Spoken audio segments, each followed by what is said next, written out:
Good afternoon. My name is Kate, and I will be your conference operator today. At this time, I would like to welcome everyone to the Coinbase second quarter 2025 earnings call. All lines have been placed on mute to prevent any background noise. After the speaker's remarks, there will be a question and answer session. If you would like to ask a question during this time, simply press star followed by the number one on your telephone keypad.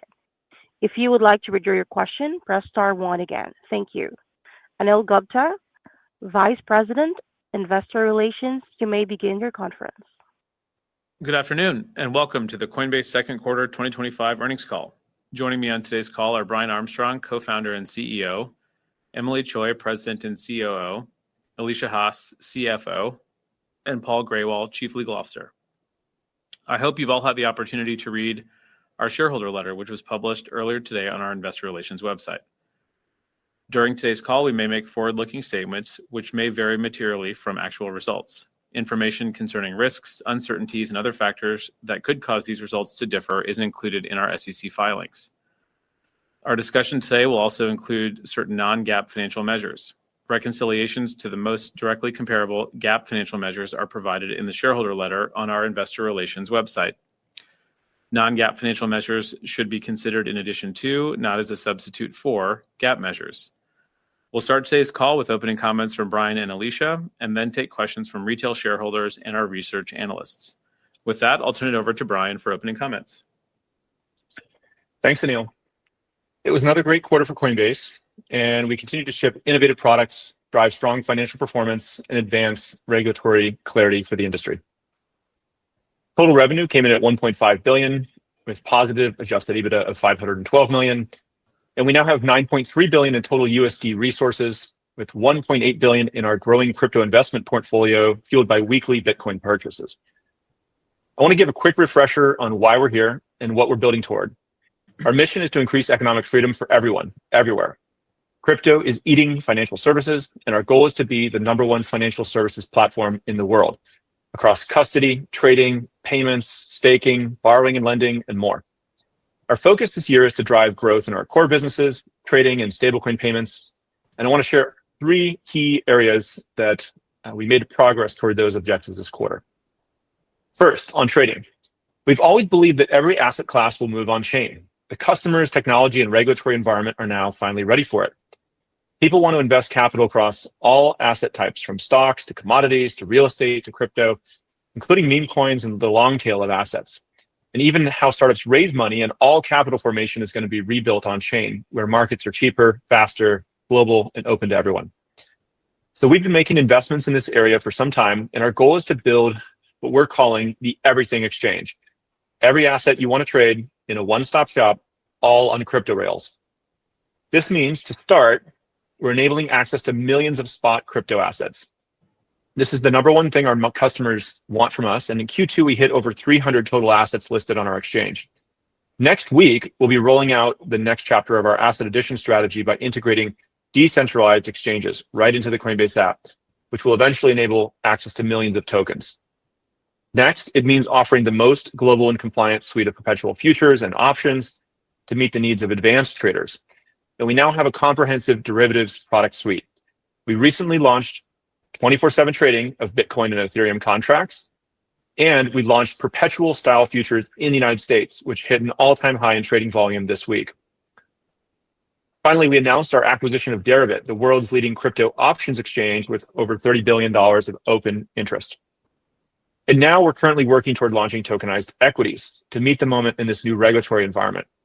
We've always said we're updating the system, and building the bridge to bring equities onto crypto rails is the next phase of our strategy.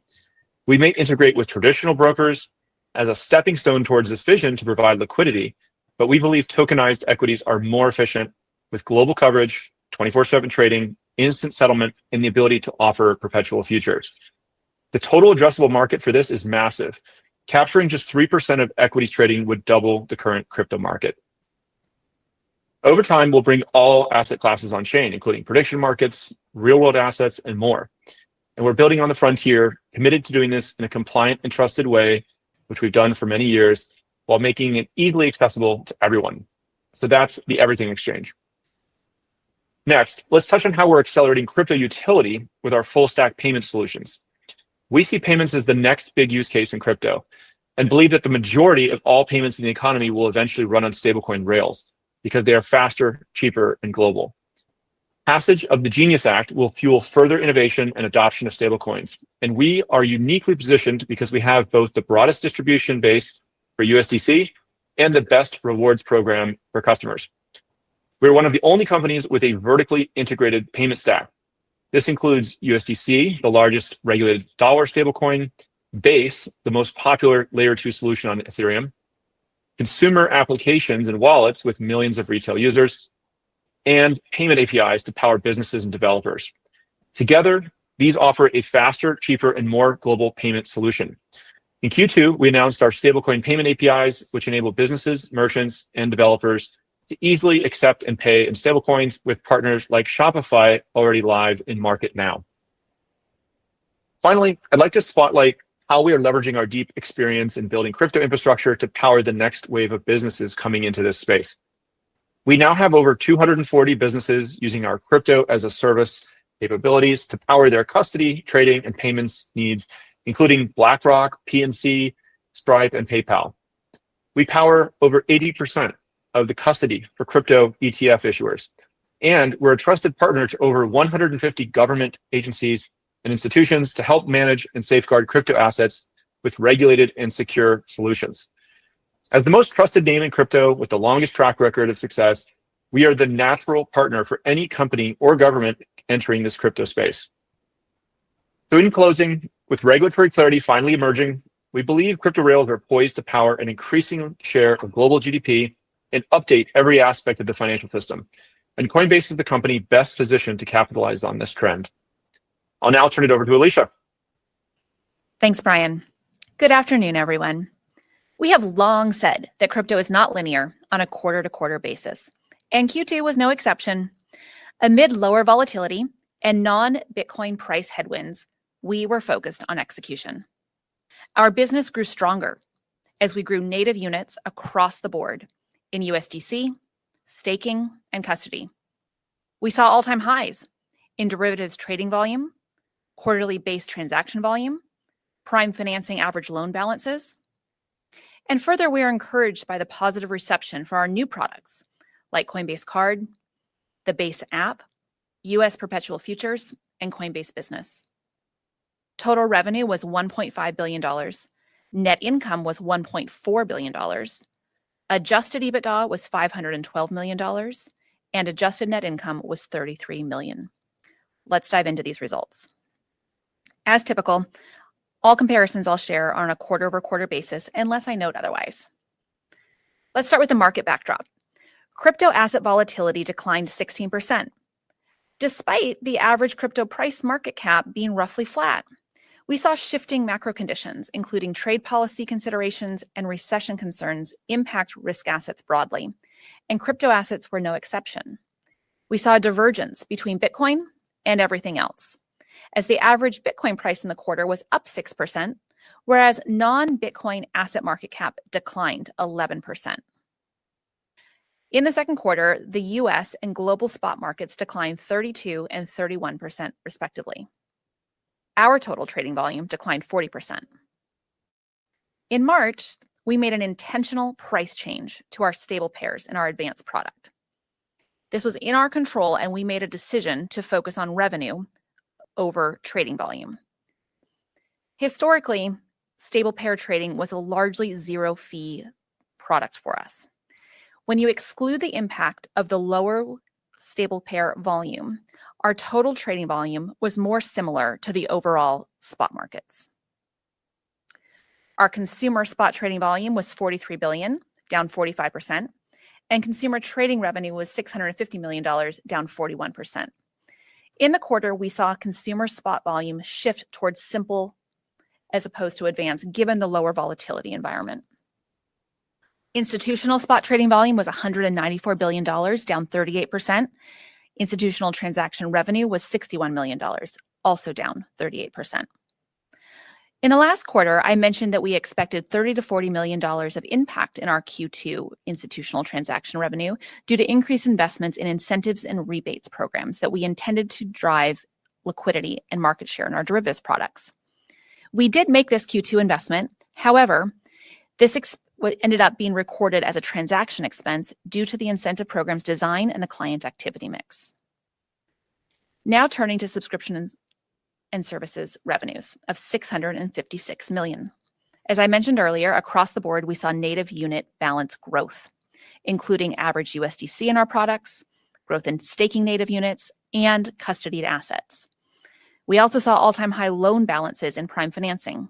However, underlying asset prices, specifically in Ethereum and Solana, and protocol reward rates, headwinds offset this growth quarter over quarter. Our total operating expenses were $1.5 billion. Without the previously disclosed May data theft incident and the associated $307 million expense that we recorded in the quarter, our total operating expenses would have declined 9%, alongside the softer market conditions.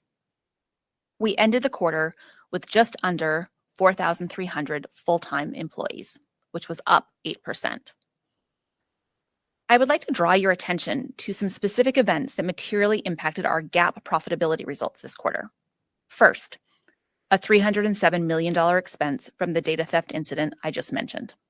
Second, a $1.5 billion unrealized gain on our strategic investments. Our strategic investments include our investment in Circle, which is now public. Going forward, this line will fluctuate in line with their stock price. Third, a $362 million gain from the ongoing fair value remeasurements of our crypto investment portfolio. Net income was $1.4 billion and includes the impact of those three items I just mentioned. Adjusted EBITDA was $512 million and excludes those three items I just mentioned. Adjusted net income was $33 million, and we have updated our calculation to adjust net income for all gains and losses on both crypto and strategic investments. We believe that adjusted EBITDA and adjusted net income, while no substitute for GAAP measures, are very useful metrics to assess the recurring operating business results, excluding gains and losses from the investment portfolios. Additional detail can be found in our shareholder letter. Now let's turn to our Q3 outlook. Q3 is off to a strong start with higher asset prices and higher volatility. July transaction revenue is approximately $360 million. We expect our Q3 subscription and services revenue to be within the range of $665 to $745 million, or up approximately 8% quarter over quarter at the midpoint, driven by higher average crypto prices and stablecoin revenues. On the expense side, we expect technology and development and general and administrative expenses to be between $800 and $850 million. Opportunities for growth have expanded substantially with increased regulatory clarity. We are leaning into this opportunity with headcount growth. We do expect higher Q3 headcount growth than we saw in Q2. And we are directing this growth into the product areas Brian mentioned earlier. We expect our Q3 sales and marketing to be in the range of $190 to $290 million. With that, let's go to questions. Great. So we received a few different questions on tokenization. How does Coinbase plan to implement tokenized securities and compete for market share as demand increases? How can Coinbase ensure risk management compared to traditional finance in tokenized securities? Is there a timeline for stock tokenization or real-world assets? Brian? Yeah, so first off, we are very excited about tokenized securities, much in the same way that getting a digital dollar, we have a dollar in a bank account and you can mint a token. So it's one-to-one backed. I think early on people were wondering what those would be used for. Hey, can't you already send dollars to each other, right? And so in much the same way, crypto has an opportunity to update the financial system here in the securities world. And we don't know exactly how it'll all play out, but there are interesting opportunities around getting more global distribution of creating some of these securities. There's high demand for US assets in many places in the world where people can't easily open a brokerage account. We think that new types of markets like perpetual futures around these securities could be interesting in a tokenized securities world.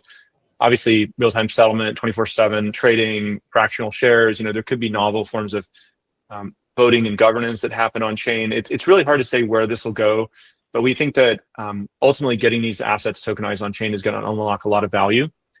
And in terms of how we get there, there's a lot of steps. I mean, we will probably have to integrate with a traditional broker. It matters how you custody the underlying assets. It matters, for customers that want to trade with margin or in some of these products, risk management becomes very important, which the question asked about. But that's what we do best, right? A lot of this comes down to, can you hire the right people with the right expertise from different areas of tech and finance to come together and produce these systems? And I think that's what Coinbase has done best over the last 12 or so years is we've built products that are the most trusted, most compliant, and that they're easy to use for everyone. They don't have to understand that it's on chain. They don't even have to care that it's on chain. They just want to be able to trade these assets and get exposure to them and build the best product. And so that's what we're going to do. We're working hard on it. It's going to, we'll keep you updated over the coming quarters as we make progress. But yeah, that's the plan for now. Thanks, Brian. Next question. What's the projected growth in terms of revenue as well as usage for the Base app? What's being done to push for a massive adoption of blockchain-based ID on Base for the general public so that Coinbase will compete with more mainstream tech companies like TikTok and Meta? Brian? Yeah, so I'm very excited about Base. This is our attempt to really build on the frontier with crypto utility, where there's lots of these building blocks have come together over the last really 10 years. Some of them we helped build, others the rest of the industry really helped build. And these are things like a decentralized identity that uses a standard called ENS. You can have a trusted stablecoin like USDC. We now have a scalable blockchain with Base. There's decentralized messaging protocols, ways for people to build applications, and decentralized social media protocols. So this is kind of a super app that we've put out there. It's in beta. There's actually 700,000 people on the wait list already. And so there's been a ton of demand for it and excitement about it. I think people are the most excited about this idea that as a content creator, whether you produce a podcast or art or video like YouTube, or just text like on X, people can put out this content and earn directly from their audience.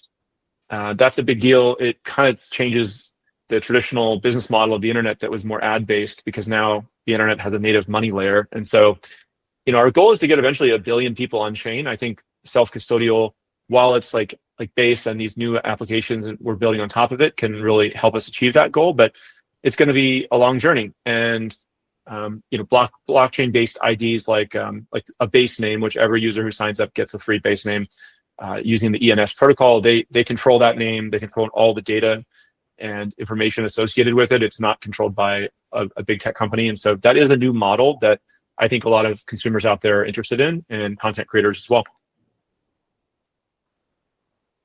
Okay. And then final question, what are Coinbase's strategic goals behind the partnership with PNC Bank? And are there other plans to partner with other banks in the future? Brian? Yeah, well, the overall goal is really just expanding the market. There's a lot of companies coming into crypto now, and many of them don't want to have to try to go build a lot of this themselves. It's really difficult and complicated to store these private keys in a secure and distributed way, to integrate with the different blockchains that are out there, to trade and do payments and financing on chain. So what they're doing is they're coming to Coinbase, and we've been doing this for a long time. And so a long time ago, we decided to expose the services we built internally for our own products, making them available to third parties as infrastructure, a lot like what Amazon did with AWS. So we call this crypto as a service, or CaaS. We have about 240 institutions now, or companies that are utilizing these Coinbase rails in various ways today. And we just recently announced PNC. It's been great working with them, but there's a lot of others that we're building as well. JP Morgan, we've made announcements around that, eToro, Revolut, Webull. There's a lot more in the pipeline. So, if you're a bank or a broker or a fintech company or a payment service provider or a Web 2 company, or really anybody, I think eventually most of the Fortune 500 will integrate crypto in some way, just like they all use the internet. And so for those that are out there trying to think about how to do that, give us a call. You can basically just Google Coinbase crypto as a service and find our offering. All right. So, Kate, let's switch gears and take our first question from the line, please.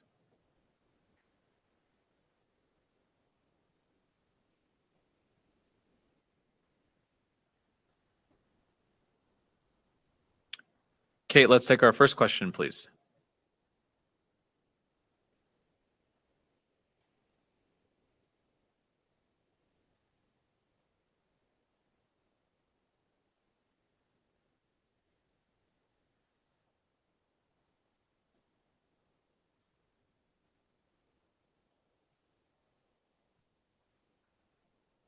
Operator, are you there?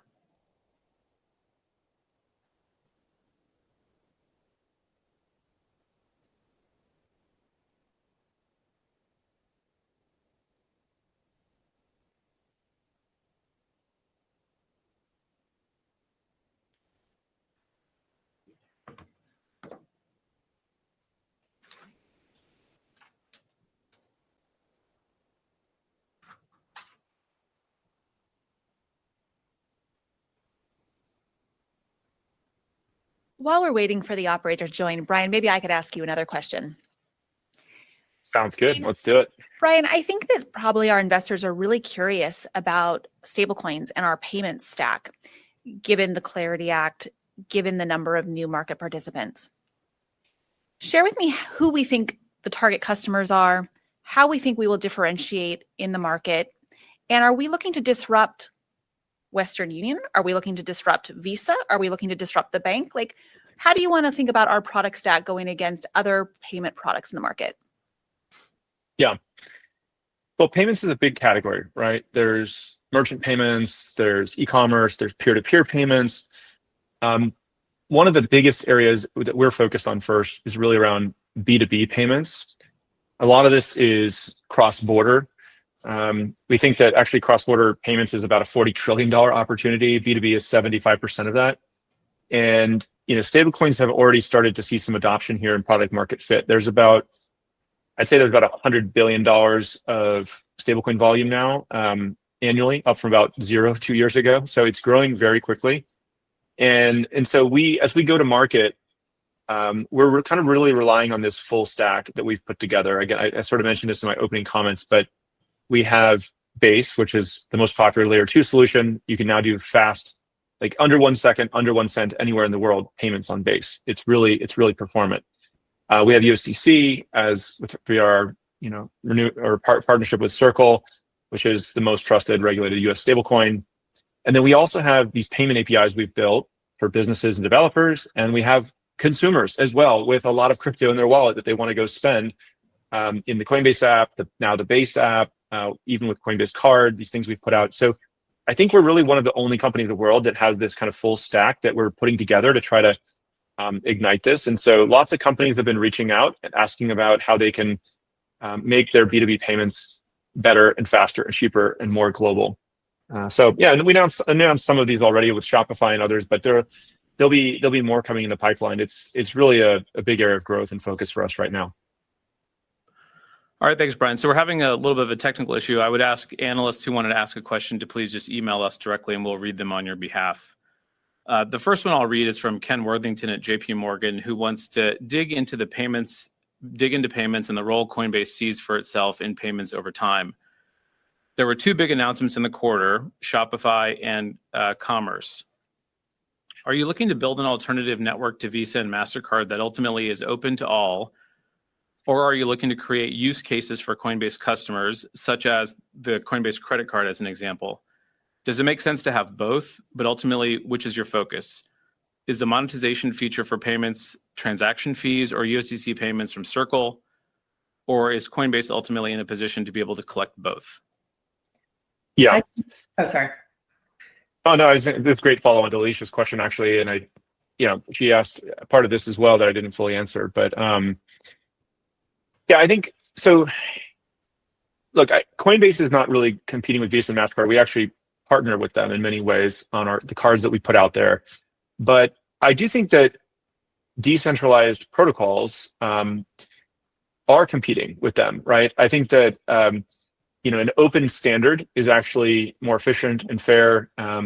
it's kind of like, the internet, right? Anybody can build on top of it. It drove a lot of prices down. It democratized how information moved around the world, and there were fewer gatekeepers. And so I do think that, and Visa and MasterCard are, they're on top of this as well. They're very involved in stablecoins and crypto at this point with different innovative projects that they're working on, some with us, some with others. So I think that the best companies will adapt to this change, but it's absolutely a massive change that is coming. And, we want to attack this from both sides. We want to have a bunch of consumers that have crypto to spend, and they want better rewards. We have a bunch of merchants and businesses who want to accept payments and not have to pay such high fees. And so, for instance, with the Shopify deal, since they were saving the 200 or 300 basis points, the merchants typically have to pay. There was a discussion about, well, how do we divide that up, right? And so the merchants in that case decided to give 1% cashback rewards to customers who came in and shopped at their store with USDC. So I think that this just makes the market more efficient. Every company is going to have to adapt to it. Coinbase is building great infrastructure for others, but we're also building first-party products on top. Emily, did you want to add something as well? No, great point. And I only other point was that stable coins might replace some of these networks, but those companies also have nodes, and they can monetize the nodes. And so I think there's going to be ample areas for companies to evolve over time if they embrace the digital assets future. All right, I think our technical issue might have been fixed. So operator, let's take our next question, please.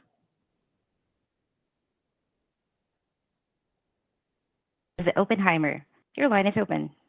Hi, good afternoon, and thank you for taking my question. I do want to follow up on the Base app question. Earlier today, the Anil, maybe you should ask the questions again. Yeah, I do want to go back to email.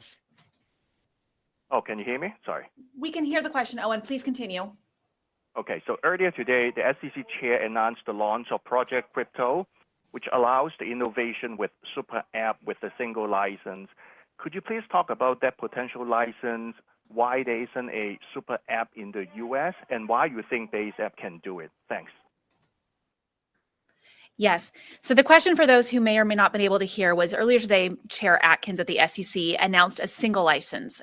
Why do we think that license could be attractive in the US? Why have we not seen that before?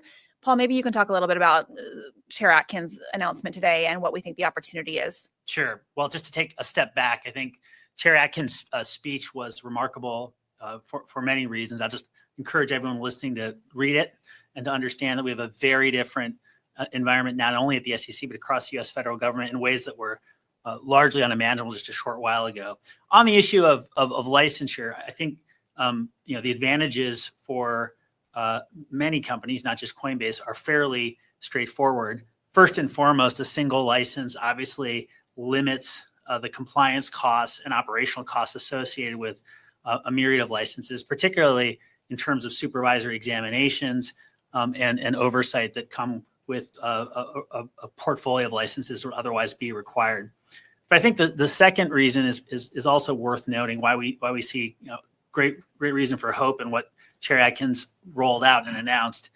There is a commitment to follow up and follow through formal rulemaking and other official activity at the SEC, the commitments and the vision that was set forth by the president's working group in the most recent report. And so I think that between the specific benefits of the license itself and the tone and tenor that was set by the chairman's remarks, we see great reason for optimism and hope, and we think this will continue going forward as the SEC continues to implement through the crypto project and the crypto task force, President Trump's and Chairman Atkins' vision. Thanks, Paul. So I'll read the next question, which comes from Devin Ryan over at JMP, Citizens JMP. Brian, the Everything Exchange, as more assets are tokenized, is obviously a massive concept. When you think about the addressable market of assets that will trade today and potentially opening up new types of assets that aren't currently liquid, can you help us think through a bit more? Do you see Coinbase both as a liquidity hub and as a brokerage in transacting in these assets?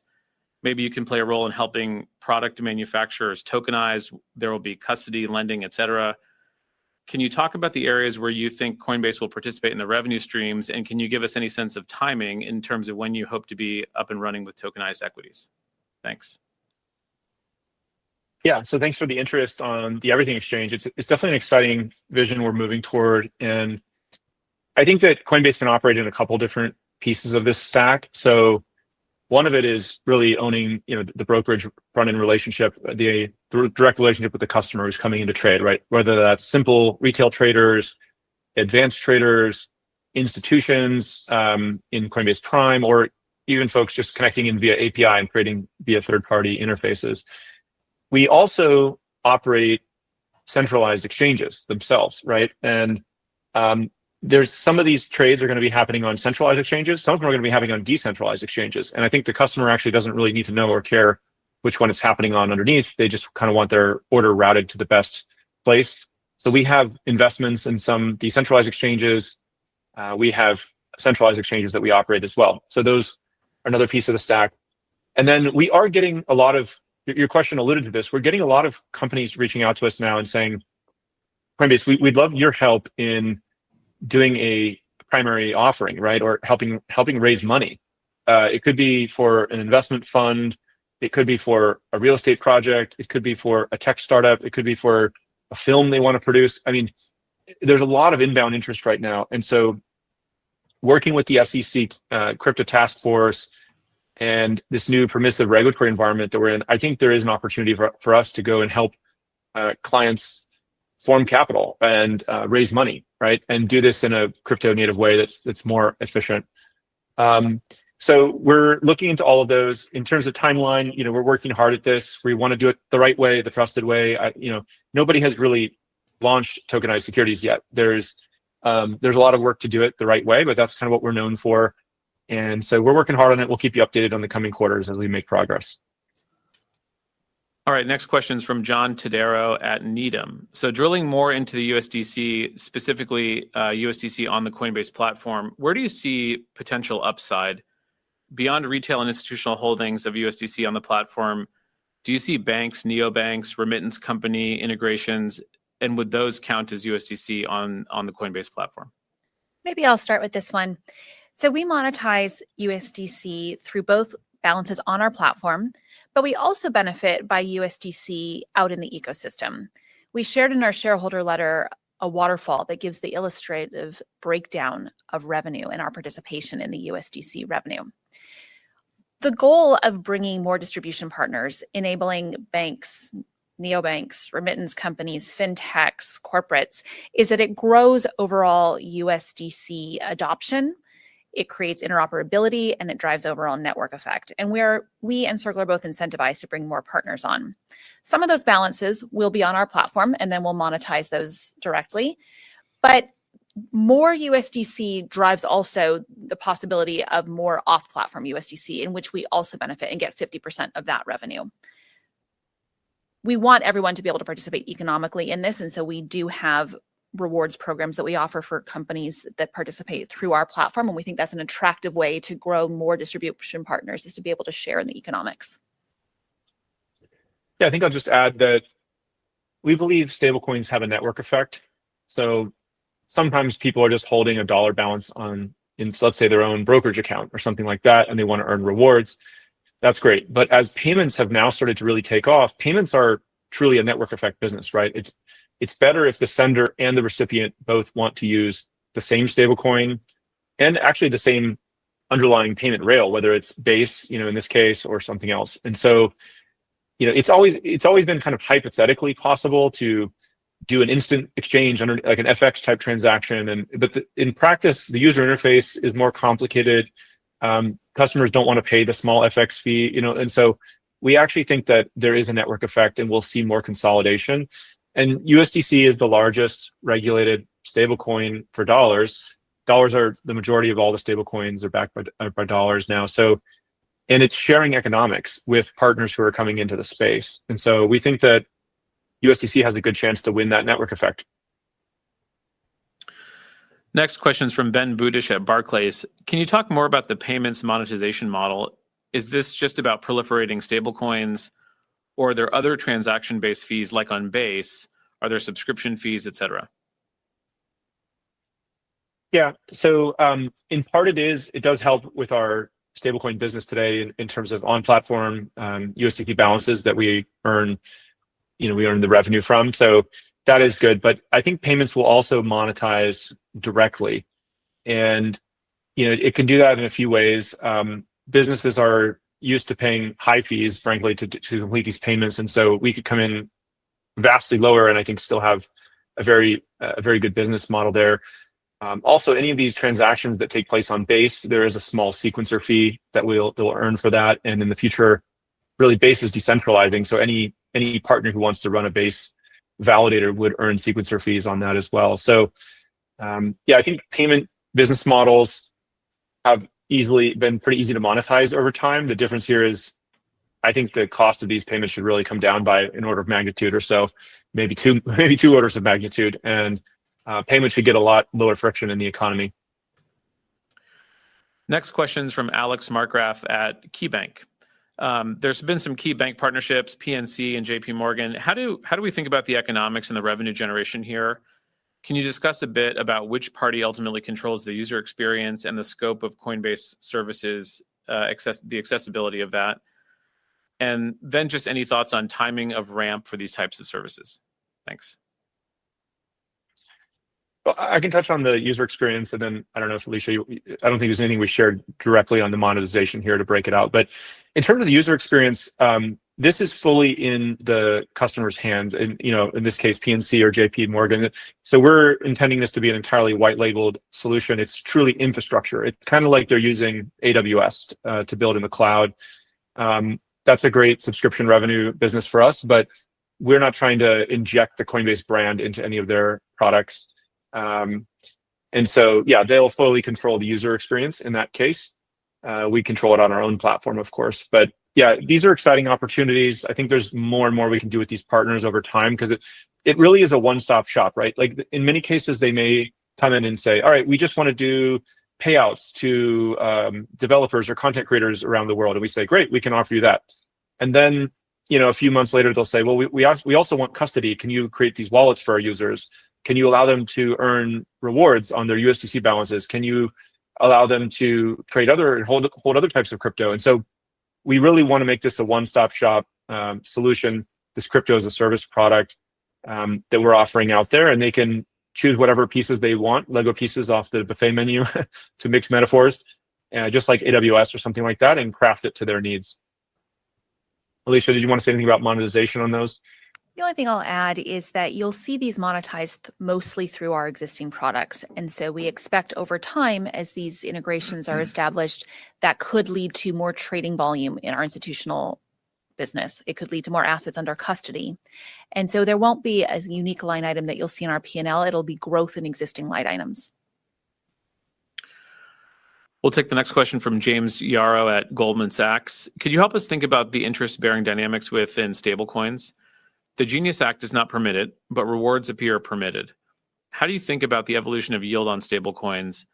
And then do you expect users to prefer products like tokenized money funds instead of stablecoins, or perhaps switching between the two?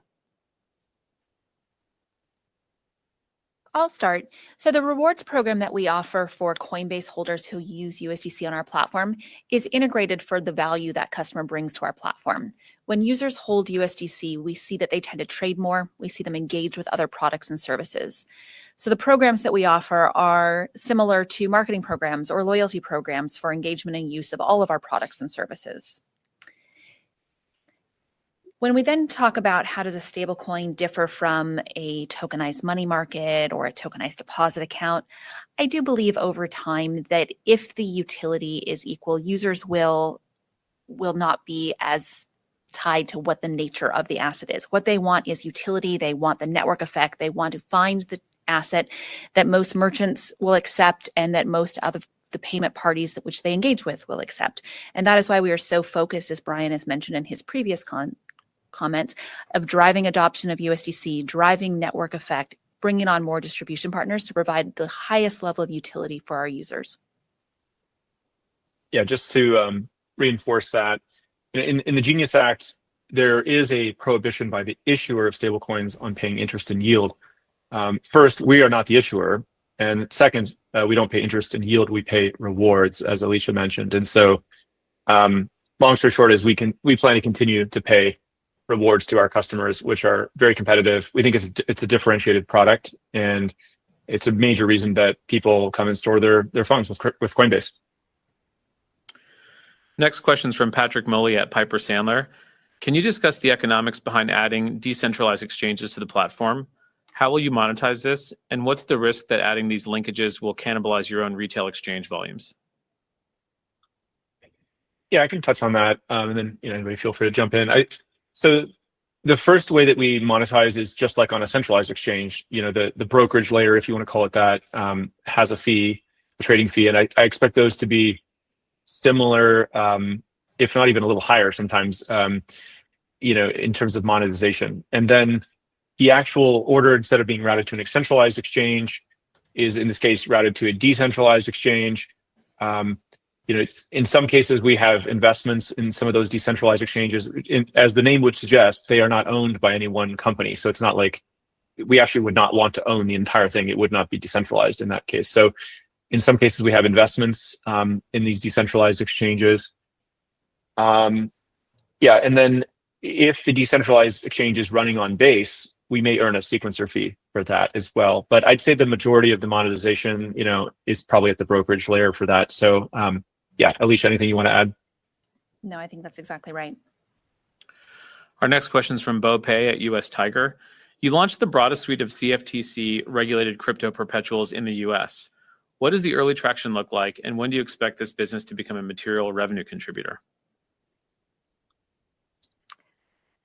Thanks for the question, Bo. Why don't I start, Brian? You can add on. Go ahead. Yeah. We are really excited by our derivatives roadmap, and you are right. Just in the last 2 weeks, we launched U.S. perpetual style futures, I should say, to our retail users. The first of its kind offering to the U.S. customers. And zooming out, what's important to remember here is that derivatives trading are 75% of the overall market, and we see more than 90% of that offshore. So bringing this product to the U.S. is a real innovation. We also paired that with 24/7 markets with Bitcoin and Ethereum contracts. We are in the earliest of days with these products, but I think it's important to note that we've seen volumes double week over week. We've seen really good early momentum. Our goal here is to drive market share, drive liquidity, drive engagement. So we are not focused in the near term on monetization and margin. We are focused on driving liquidity, open interest, and volume. So in coming quarters, as we gain traction, we'll speak more about this in terms of a revenue driver for our business. Yeah. I mean, just to underscore it, I think perpetual futures are incredibly exciting. They've been the vast majority of all trading volume in crypto offshore until we launched this in the US really a week or two ago. And that obviously took a ton of hard work, not just on the technology side, but on the regulatory side, the policy side, getting the right approvals in place. And that's kind of what we do best, is I think try to marry these different skill sets around understanding the cryptography and the policy environment and bringing these together to get work done. And I think it's really starting to work in the US. I think we saw over 1 trillion in derivatives volume in Q2, for instance. And then we hit an all-time high of open interest of $1 billion. So really great progress on that front. All right, our final question we'll take from Pete Christensen at Citi. Getting customer service right has been a challenge for fast-growing fintechs in the past. In light of the data breach incident this quarter, how is Coinbase now thinking about its customer service strategy? And to what degree do you believe Coinbase efforts can help drive improvements in user satisfaction levels? I can start, Alicia and Brian, you can jump in. Specifically, I think as you're asking related to the data breach, I think one of the things we've learned is that the BPO strategy is something that we have to make sure we have our arms around as the world gets more and more complicated with hacks, very sophisticated hacking. And so as such, we have to think about bringing a lot of this machinery in-house. We are focused on automating as much as we can and moving this world into one of AI and automation, and at the same time figuring out how to maintain CSAT scores. So one of the biggest areas of improvement I think we have to do is on the social and chat side of this.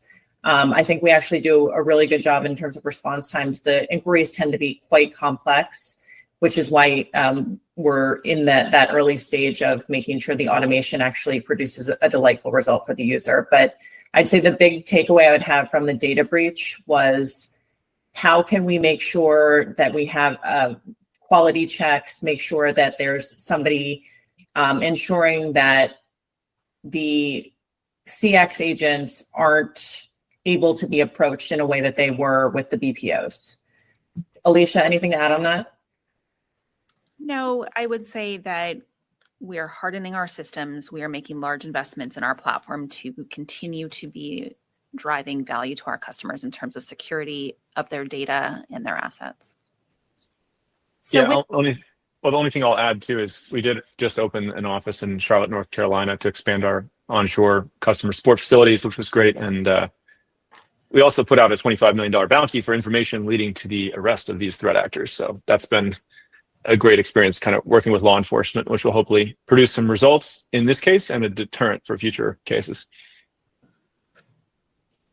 All right. Well, I just want to thank everybody for bearing with us with our technical issues that we had this evening. So thank you so much. I also want to share that Brian and I will be on X on Friday at 10 o'clock Pacific. So please join us for additional Q&A on that call. And we look forward to speaking with you next quarter.